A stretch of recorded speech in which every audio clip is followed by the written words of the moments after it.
Electron transport chain, जैसा कि नाम इंडिकेट हो रहा है, यानी कि इसमें क्या होता है कि इलेक्ट्रॉन का ट्रांसपोर्ट होता है एक चेन के फॉर्म में। इसको हम शॉर्ट में ईटीसी भी कहते हैं। आपने पहले भी ग्लाइकोलिसिस पढ़ी हुई। ग्लाइकोलिसिस में क्या होता है, ग्लूकोज एक लंबी प्रोसेस के बाद कन्वर्ट होता है लास्ट में पायरुवेट में। और जब ग्लाइकोलिसिस होती है तो उस प्रोसेस में क्या होता है, NAD+ कन्वर्ट होता है NADH में। NAD+ का रिडक्शन होता है और ये कन्वर्ट हो जाता है NADH में। और रिडक्शन आपको पता है क्या होता है, NAD यानी कि एडिशन ऑफ इलेक्ट्रॉन्स, यानी कि NAD+ में इलेक्ट्रॉन का एडिशन होता है और ये कन्वर्ट हो जाता है NADH में। NADH यानी कि अब इसमें क्या होगा, इलेक्ट्रॉन्स ज़्यादा है, यानी कि ये इलेक्ट्रॉन कैरियर की तरह काम करेगा।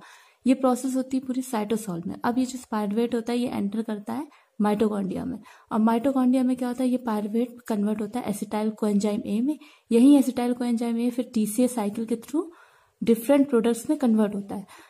क्रेब्स साइकिल में क्या होता है कि डिफरेंट कन्वर्जन्स होते रहते हैं, जैसे कि NAD+ का रिडक्शन होता है NADH में, FADH का रिडक्शन होता है FADH2 में। और रिडक्शन में क्या होता है, FADH में इलेक्ट्रॉन का एडिशन होता है और ये कन्वर्ट होता है FADH2 में। और सेम ऐसे ही NADH+ में रिडक्शन होता है, यानी कि इलेक्ट्रॉन का एडिशन होता है और ये कन्वर्ट होता है NADH में। यानी कि क्या होता है कि क्रेब्स साइकिल में लास्ट में FADH2 का फॉर्मेशन होता है और प्लस NADH का फॉर्मेशन होता है। अब FADH2 और NADH ये क्या है कि ये इलेक्ट्रॉन से मिल के बने, यानी कि इनके पास इलेक्ट्रॉन्स ज़्यादा है, यानी कि ये क्या है, ये इलेक्ट्रॉन कैरियर की तरह काम करते हैं। अब ये जो इलेक्ट्रॉन कैरियर से ये क्या करते हैं, ये एंटर करते हैं इनर माइटोकॉन्ड्रियल मेम्ब्रेन में, यानी कि ये वाला जो मिड वाला पोर्शन है इसमें, और यहीं पे स्टार्ट होती है ETC की प्रोसेस। ट्रांसपोर्ट चेन में क्या होता है कि ये माइटोकॉन्ड्रिया का पोर्शन है, ये माइटोकॉन्ड्रिया का इनर पोर्शन है, यानी कि माइटोकॉन्ड्रियल मैट्रिक्स। ये माइटोकॉन्ड्रिया की मेम्ब्रेन है, यानी इनर माइटोकॉन्ड्रियल मेम्ब्रेन। और ये माइटोकॉन्ड्रिया का बाहर का पोर्शन है, यानी कि इंटर मेम्ब्रेन स्पेस, या इसको शॉर्ट में IMS भी कहते हैं। इलेक्ट्रॉन ट्रांसपोर्ट चेन में मेनली 4 कॉम्प्लेक्स होते हैं, 1, 2, 3 एंड 4। पहले हम 1, 3 और 4 की बात करते हैं, 2 की बात अभी हम नहीं कर रहे हैं। तो पहले कॉम्प्लेक्स में क्या होता है, आपको पता है कि अभी ऑलरेडी आपने पढ़ा था कि क्रेब्स साइकिल में क्या होता है, NADH बनता है। ये NADH क्या करता है, कॉम्प्लेक्स 1 में NADH डिहाइड्रोजिनेज एंजाइम प्रेजेंट होता है, जिसका फंक्शन होता है कि ये NADH का ऑक्सीडेशन करता है NAD+ H+ में। अब जब ऑक्सीडेशन होता है तो ऑक्सीडेशन में क्या होता है, रिमूवल ऑफ इलेक्ट्रॉन्स, यानी कि इलेक्ट्रॉन्स बाहर निकलते हैं। जब एक मॉलिक्यूल NADH का रिडक्शन होता है, ऑक्सीडेशन होता है NAD+ H+ में, तो 2 मॉलिक्यूल ऑफ इलेक्ट्रॉन रिलीज होते हैं। अब ये जो 2 मॉलिक्यूल इलेक्ट्रॉन रिलीज हुए हैं, ये कॉम्प्लेक्स 1 के थ्रू बाहर निकलते हैं। जब ये इलेक्ट्रॉन बाहर निकलते हैं तो सेम टाइम पे क्या होता है, जो कॉम्प्लेक्स 1 होता है ये पंप की तरह काम करने लगता है। पंप की तरह ये ऐसे काम करता है कि ये जो प्रोटॉन बने हैं, इन प्रोटॉन को ये पंप करने लगता है, यानी कि प्रोटॉन पंप की तरह काम करता है। अब ये क्या करता है, मैट्रिक्स में जो प्रोटॉन है इनको पंप करके ये बाहर की तरफ भेजने लगता है, यानी कि अब जो प्रोटॉन है वो इंटर मेम्ब्रेन स्पेस में आने लगते हैं।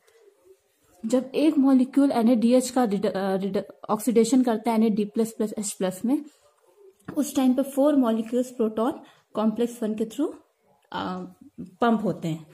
अब क्या होता है कि जब कॉम्प्लेक्स 1 में ऑक्सीडेशन होता है तो इलेक्ट्रॉन निकलते हैं। जो 2 इलेक्ट्रॉन निकलते हैं, इसको एक प्रोटीन होता है, इसको हम नाम देते हैं यूबिक्विनोन या कोएंजाइम Q।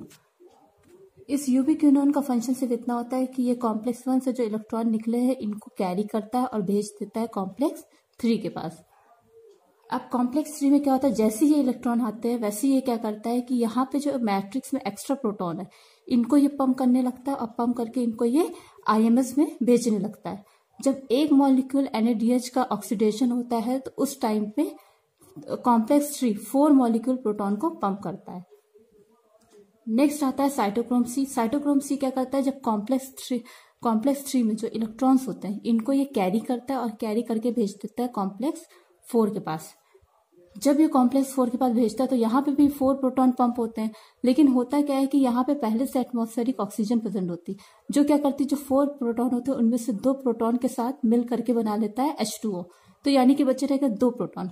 अब कॉम्प्लेक्स 4 क्या करता है, इन 2 प्रोटॉन को पंप करने लगता है IMS में, यानी कि जब 1 मॉलिक्यूल NADH का ऑक्सीडेशन होगा तो उस कंडीशन में क्या होगा, कॉम्प्लेक्स 1 से 4 प्रोटॉन पंप होंगे, कॉम्प्लेक्स 3 से भी 4 प्रोटॉन पंप होंगे, लेकिन कॉम्प्लेक्स 4 से 2 प्रोटॉन पंप होंगे, क्योंकि 2 प्रोटॉन तो ऑक्सीजन के साथ मिलकर वाटर बना रहे थे।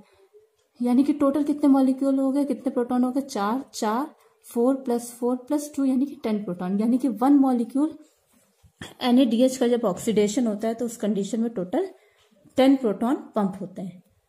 अब नेक्स्ट बात करते हैं कॉम्प्लेक्स 2 की। कॉम्प्लेक्स 2 में क्या होता है, जो क्रब साइकिल से FADH2 आता है उसका अब ऑक्सीडेशन होता है, ऑक्सीडेशन के बाद ये कन्वर्ट होता है FAD+2H+ में। अब जब ऑक्सीडेशन होगा तो फिर से इलेक्ट्रॉन रिलीज होंगे, इन इलेक्ट्रॉन्स को यूबिक्विनोन लेके भेजता है कॉम्प्लेक्स 3 में। बाकी सेम प्रोसेस होगी, जैसे कॉम्प्लेक्स 3 में इलेक्ट्रॉन्स आएंगे वैसे ही क्या करेगा, 4 प्रोटॉन को पंप करने लगेगा, यानी कि अभी कितने प्रोटॉन हो गए, 4 प्रोटॉन। फिर क्या होगा, साइटोक्रोम C इन इलेक्ट्रॉन्स को लेके भेजेगा कॉम्प्लेक्स 4 के पास। कॉम्प्लेक्स 4 में जैसे ही इलेक्ट्रॉन आएंगे वैसे ही एटमॉस्फेरिक ऑक्सीजन 2 प्रोटॉन के साथ मिलकर कन्वर्ट हो जाएगा वाटर में और 2 प्रोटॉन यहाँ से पंप हो जाएंगे। यानी कि जब 1 मॉलिक्यूल FADH2 का ऑक्सीडेशन होता है तो कॉम्प्लेक्स 3 में 4 प्रोटॉन पंप होते हैं, कॉम्प्लेक्स 4 में 2 प्रोटॉन, यानी कि टोटल 6 प्रोटॉन पंप होते हैं। आपको मैंने बताया था कि जब 1 मॉलिक्यूल NaDH का ऑक्सीडेशन होता है तो 10 प्रोटॉन पंप होते हैं, FADH2 के 1 मॉलिक्यूल का ऑक्सीडेशन होने पर 6 प्रोटॉन पंप होते हैं, यानी कि टोटल इलेक्ट्रॉन ट्रांसपोर्ट चेन में 10+6 यानी कि 16 प्रोटॉन पंप होते हैं। तो ये हो गया ETC।